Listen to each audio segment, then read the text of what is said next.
A debut can always be a daunting time for a young player. Some of them go brilliantly well, some of them go absolutely horrendous. So can you imagine the amount of pressure that's going to be on your shoulders if you're stepping onto the field for the first time in Europe's biggest competition, the Champions League? Well, lucky for some players, things go pretty well when they etch their name into Champions League history forever. So that's what we'll be looking at in the next few minutes. How on earth the likes of Mo Salah, Neymar and many others got on in their Champions League debut. These are 10 of the best. Now, first up, when we have an impressive debut from a youngster, which would have been more impressive if it wasn't for the fact that his team had already absolutely smashed the opposition by the time he even entered the field, never mind toe poking home in the 90th minute. Back in 2009, a 19-year-old for Bayern Munich by the name of Thomas Müller, wearing the legendary Müller name on your back isn't always easy, entered the field in the 72nd minute. He poked home the final goal of the game as Bayern Munich ran out 7-1 winners over Sporting from Portugal. Now, of course, that's not to put any shine off the fact that Thomas Müller became one of the youngest goal scorers in Champions League history.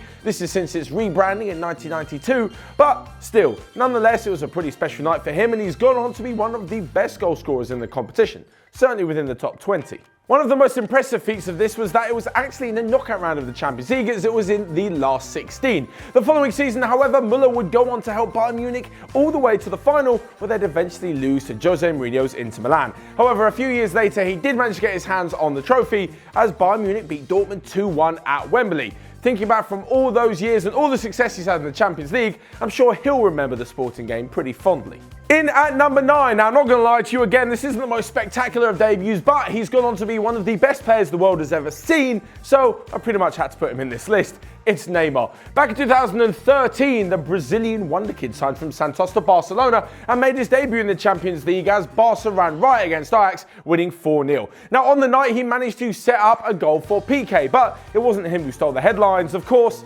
it was Lionel Messi.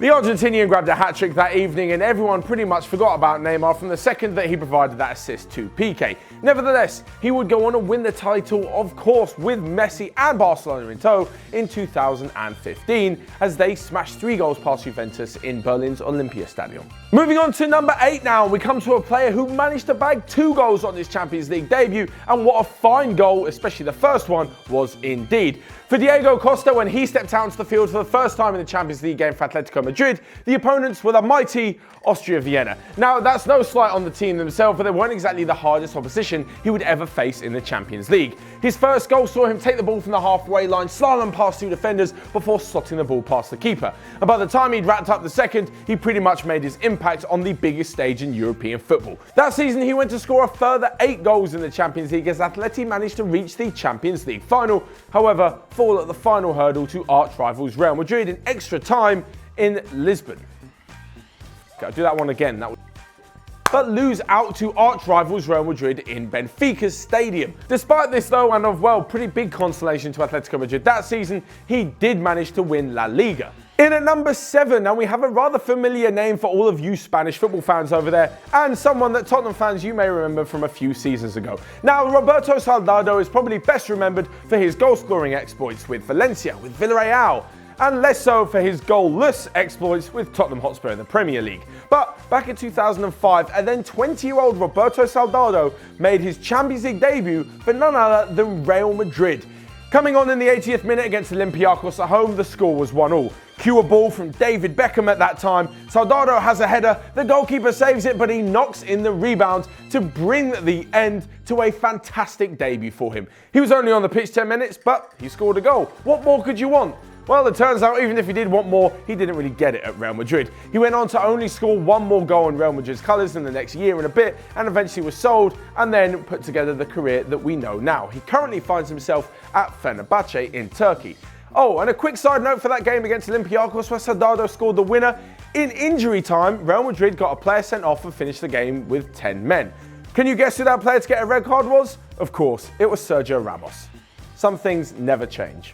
Now in at number 6 is someone who not only scored on his Champions League debut age 17, making him the 8th youngest goal scorer in the competition, but has also gone on to be one of the most successful strikers that the competition has ever seen. And personally, I think he deserves way more credit. Currently, Karim Benzema has 4 Champions League winners' medals and 60 goals in the Champions League. That makes him the 4th highest scorer of all time in the competition. Now, of course, he's really not going to catch Cristiano Ronaldo or Lionel Messi, who are both on well over 100 goals. But surely someone who's been in Real Madrid's first team that long and contributed so much should be worth a little bit more. Now, I understand he's played the whole decade of his career up until this season with Cristiano Ronaldo, which meant he spent most of his time in the shadows while Ronaldo stole the limelight. But in that time, he's managed to bag 200 goals for Real Madrid in all competitions, as well as I mentioned before, 60 in the Champions League. So, do you think he deserves a little bit more credit? Well, this is why I'm going to leave a poll, because it's a straight yes or no answer. Right here, there's going to be a question. Is Karim Benzema overrated or underrated? No matter which way you guys voted, no matter how many goals Benzema scores or how many titles he wins, I'm sure he'll never forget the moment he stepped onto the pitch for his first ever Champions League game. He managed to score the opening goal in Lyon's 2-1 win over Rosenborg, and the rest, as they say, is history. So at this halfway stage, I'd like to bring a few more famous names to you because, let's be honest, it's the YouTube comment section. So I've no doubt there below you saying, where's Ronaldo, where's Messi, and all the like. Well, for those two guys, I'm going to give you a quick rundown of why they aren't on this top 10 list, because their debuts weren't really that special. For Lionel Messi, he was part of the Barcelona side that was already safely through to the knockout rounds, so their game against Shakhtar Donetsk at the match day 6 was a bit of a dead rubber.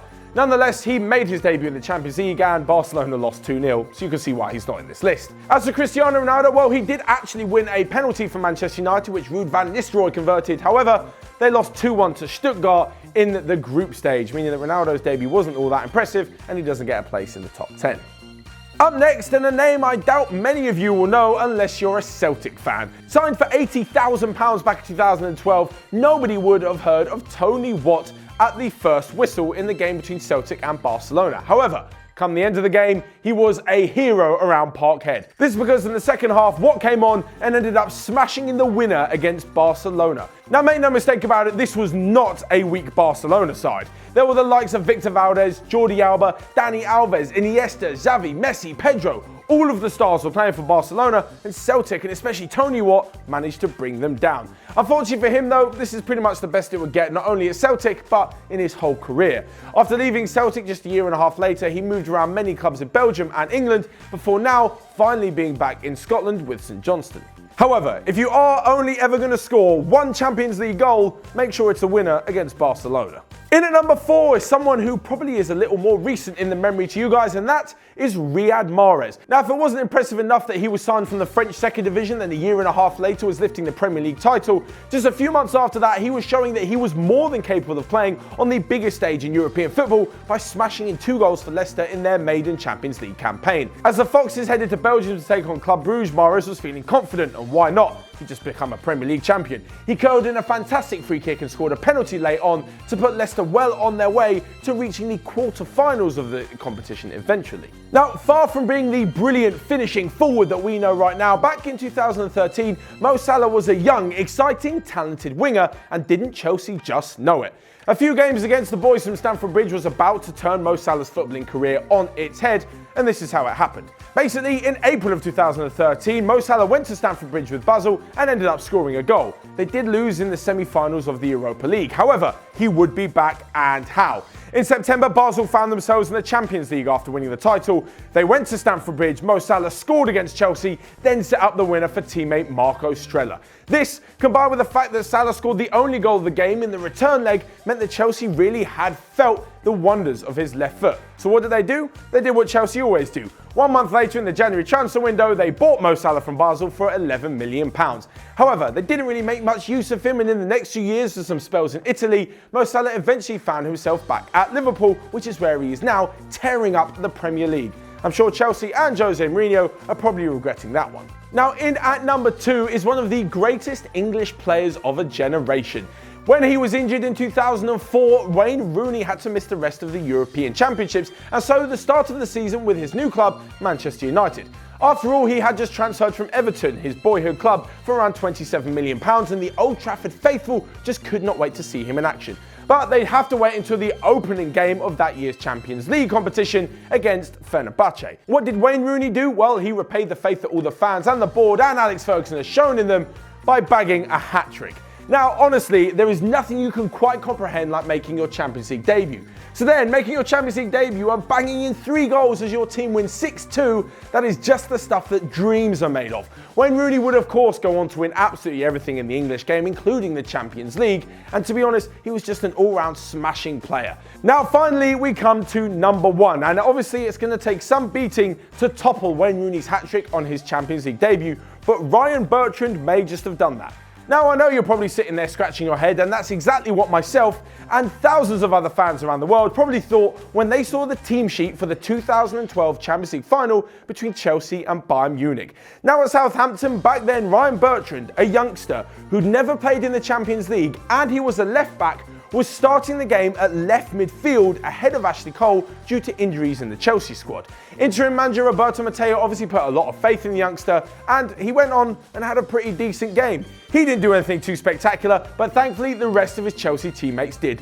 Didier Drogba's powerful header in the last minute rescued an equaliser for Chelsea, and he then went on, the big Ivorian, to score the winning penalty, meaning that Ryan Bertrand is the only player in history to make his debut in a Champions League final, and he went on to collect a winner's medal. No matter what he does in the rest of his career, unfortunately, it's pretty much downhill from there. Once you made your first game in the competition and won it, what else is there to do? Well, unluckily for Southampton, I'm not sure he'll be getting too many Champions League games under his belt anytime soon unless he makes a move away from the South Coast. So there you have it, the top 10 European Champions League debuts of all time. But do you agree with my list? Is there someone I've missed out? Let me know in the comments section below who you think had the best debut from this list and who should have been in there. Of course, once you're down there, you can also smash the like button and click here to check out all of the other videos that we've got going on Onefootball. But until next time, don't forget to subscribe if you're new around here and you really enjoyed this list. But until next time, I will see you guys later.